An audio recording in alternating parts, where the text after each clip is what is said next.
Hello guys, আসসালামু আলাইকুম। আমি এখন রান্না করে দেখাবো মাছ ভুনা, পাবদা মাছ ভুনা। তার জন্য আমি তেল দিয়ে দিলাম, ১ কাপ পরিমাণে পেঁয়াজ দিয়ে দিলাম। সুন্দর মতো এটা পেঁয়াজটা একটু ভেজে নিচ্ছি। এই তো আধা চামচ পরিমাণে আদা রসুন বাটা দিয়ে দিলাম। অল্প পরিমাণে পানি দিয়ে এখন এটা সুন্দর মতো কষানো হবে। সুন্দর মতো কষিয়ে নিচ্ছি। এখন কষানো হয়ে গেল। এখন আমি আধা চামচ পরিমাণে হলুদের গুঁড়া আর আধা চামচ পরিমাণে মরিচের গুঁড়া আর অল্প পরিমাণে ধনিয়া গুঁড়া আর অল্প পরিমাণে জিরার গুঁড়া দিয়ে সুন্দর মতো নাড়াচাড়া দিয়ে রাখবো, কষানো হবে।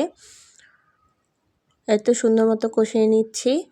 এরকম মজার রান্নার ভিডিও পেতে হলে আমাদের চ্যানেলটা সাবস্ক্রাইব করুন। এ তো হালকা লবণ দিয়ে আবার নাড়াচাড়া দিয়ে দিচ্ছি।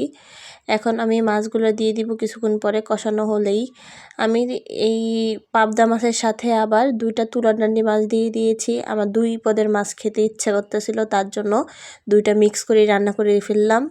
মাছ ভুনাটা খুবই মজা লেগেছে, খুব সুস্বাদু একটা খাবার। এভাবে ২ ধরনের মাছ দিয়ে রান্না করার কারণে মনে হয় বেশি মজা লাগতেছে, খুবই ভালো লাগতেছে। ২ ধরনের ফ্লেভার অ্যাড হয়ে একসাথে অনেক মজা লাগতেছে খাবারটা। এতো সুন্দর মতো মাছগুলো দিয়ে দেওয়ার পরে আমি নাড়াচাড়া দিয়ে কষিয়ে নিয়ে এখন পানি দিয়ে দিলাম ঝোলের জন্য।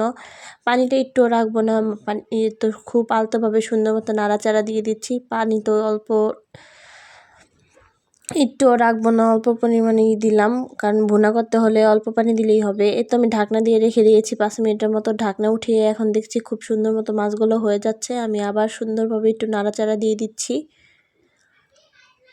এত খুব সুন্দর মতো আলতো হাতে নাড়া দিতে হবে, মাছগুলো যে ভেঙে না যায় তার জন্য খুব নরমভাবে আলতো হাতে নাড়া দিয়ে দিলাম। এর তো কত সুন্দর একটা কালার চলে আসছে, আমি আপনাদের কাছ থেকেই দেখিয়ে দিচ্ছি। অনেক সুন্দর লাগতেছে আর খেতেও খুব মজা হয়েছে। আমি আবারও রেখে দিব ২ মিনিটের জন্য ঢাকনা দিয়ে। পানিগুলা একদম ঝোল রাখবো না, একদম ভুনা করে ফেলবো। এই তো ২ মিনিট পরে চলে আসলাম। এখন রান্নাটা কমপ্লিট হয়ে গেল। এখন আমি রান্নাটা পরিবেশন করে ফেলবো। খুবই সুন্দর একটা রান্না। এর তো আমার রান্নাটা কমপ্লিট হয়ে গেল। আজকের মতো এখানেই বিদায় নিচ্ছি। আল্লাহ হাফেজ।